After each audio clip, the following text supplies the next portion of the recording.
La reforma al artículo 19 constitucional impide que se siga aplicando la jurisprudencia del Pleno Centro Norte que dice que no se debe aplicar de manera automática la prisión preventiva oficiosa. Vamos a verlo. El pasado 31 de diciembre se publicó en el Diario Oficial de la Federación la reforma al artículo 19 constitucional, en el cual se agregaron varios delitos a este catálogo de prisión preventiva automática u oficiosa.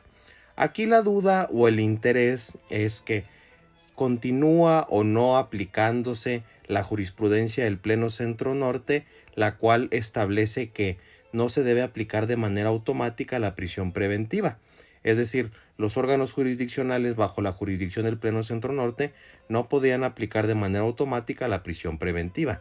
Sí podrían aplicar la prisión preventiva justificada, pero para aplicar en este caso una medida cautelar restrictiva, no obstante que el delito por el cual se estaba imputando se había vinculado a la persona, tenía que en el caso establecerse o justificarse la necesidad, proporcionalidad y necesidad de imponer esta medida cautelar, lo que en el caso generó este debate interesante y que llevó a dos criterios discrepantes. Por un lado, el Pleno Centro Norte dijo que no se puede aplicar de manera automática y el Pleno Centro Sur dice que sí, atendiendo al mandato de supremacía constitucional.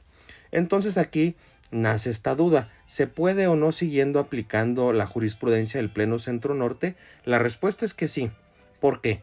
Porque el tema principal es que el legislador lo único que hizo es que expandió este catálogo de delitos, es decir, no cambió ni varió sustancialmente la medida cautelar de prisión preventiva oficiosa, sino lo que hizo es que agregó al catálogo de delitos, únicamente hizo esa cuestión. Entonces, esta imposición de manera automática que ya se ha analizado por el Pleno Centro Norte a través de lo que ya ha resuelto la Corte Interamericana de Derechos Humanos en los ya casos conocidos García Rodríguez y Sonpaxtle Tecpile, pues establece que no se puede aplicar de manera automática, sino que la Fiscalía tiene que justificar la necesidad y proporcionalidad de esa medida cautelar restrictiva de la libertad, y el juez debe analizar los elementos que proporcione la Fiscalía a la víctima o ofendido en caso de existir para poder valorar si impondrá o no esta medida cautelar. Entonces aquí en el caso en concreto esto no ha cambiado, sigue siendo igual. Lo único que se sigue estableciendo o lo único que cambió es que se establecieron estos nuevos delitos y se agregaron este artículo 19 constitucional. El punto de duda de muchos litigantes y de muchas personas nace en cuanto hace a esta reforma al artículo 19, en que se añadió lo siguiente y dice textualmente: para la interpretación y aplicación de las normas previstas en este párrafo, los órganos del Estado deberán atenerse a su literalidad, quedando prohibida cualquier interpretación análoga o extensiva que pretenda inaplicar, suspender, modificar o hacer nugatorios sus términos o su vigencia, ya sea de manera total o parcial.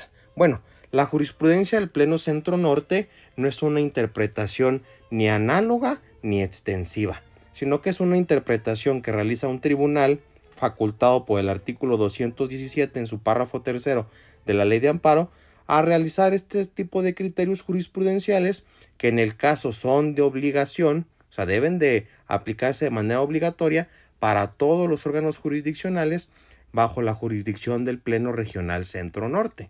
Entonces, aquí no podríamos decir que esta adición que se hace al artículo 19 constitucional en esta publicación de la reforma en el Diario Oficial de la Federación impide que se realicen estas aplicaciones de estos criterios. Nada que ver. Aquí en el caso tiene que seguirse aplicando y sigue rigiendo y sigue vigente, por tanto, esta jurisprudencia del Pleno Regional Centro Norte.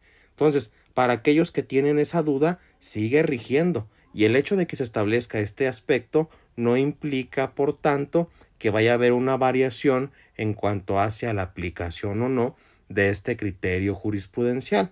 Hay que recordar que las consideraciones que dan origen a un criterio jurisprudencial son las que determinan la aplicabilidad o aplicación a un caso. Es decir, la razón de decisión o la ratio decidendi del asunto que dio origen a este criterio jurisprudencial del Pleno Centro Norte no ha variado. Es el tema de la aplicación automática de la prisión preventiva. Cosa distinta fuera que estuviéramos hablando de la prisión preventiva justificada o de otra medida cautelar totalmente distinta a la prisión preventiva oficiosa. Entonces, tenemos mismas consideraciones en el artículo 19, Por tanto, sigue aplicando y sigue vigente esta jurisprudencia del Pleno Regional Centro Norte. Entonces, este párrafo que no los turbe, que no los preocupe y que no los inquiete en lo absoluto. A mí lo que se me hace muy interesante de estas constantes reformas al artículo 19 constitucional es que se agregan delitos únicamente como consumados. ¿A qué me refiero esto? Por ejemplo, que es aquí en el catálogo del artículo 19 van a ver secuestro, violación. Por ejemplo, violación. Si una persona es vinculada a proceso por el delito de violación en grado de tentativa, no se le puede aplicar la medida cautelar de prisión preventiva oficiosa, es decir, no se le puede aplicar de manera automática. El fiscal tendrá que justificar la necesidad y proporcionalidad de aplicarle dicha medida cautelar de prisión preventiva.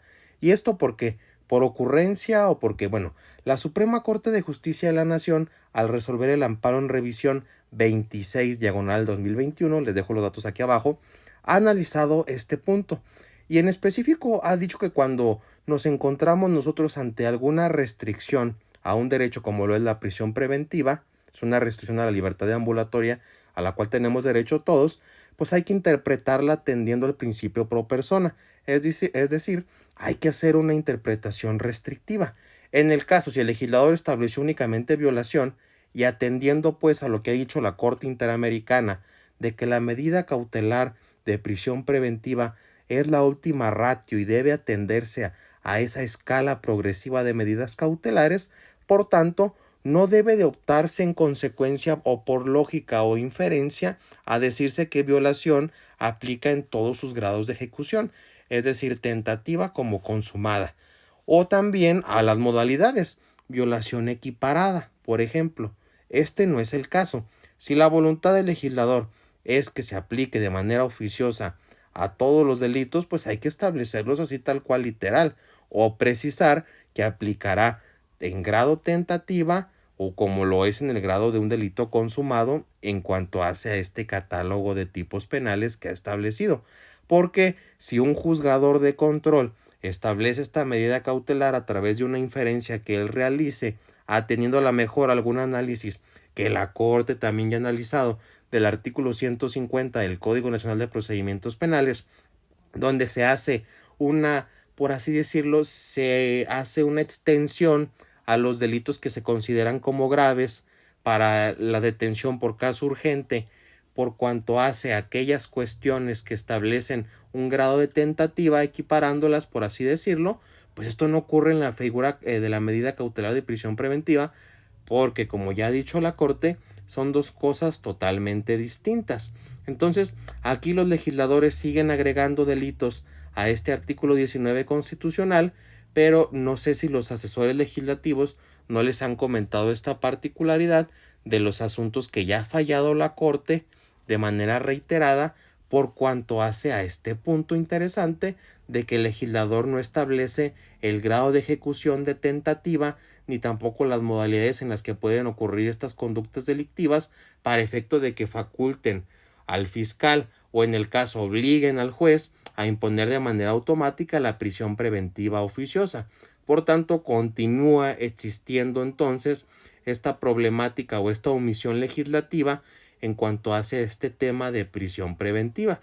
Porque como reitero, ya la Corte se ha pronunciado por cuanto hace estos tópicos y lo ha dejado muy claro.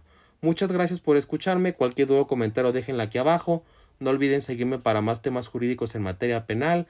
No olviden dar su like y pues así de interesante es el derecho penal. Saludos y bendiciones.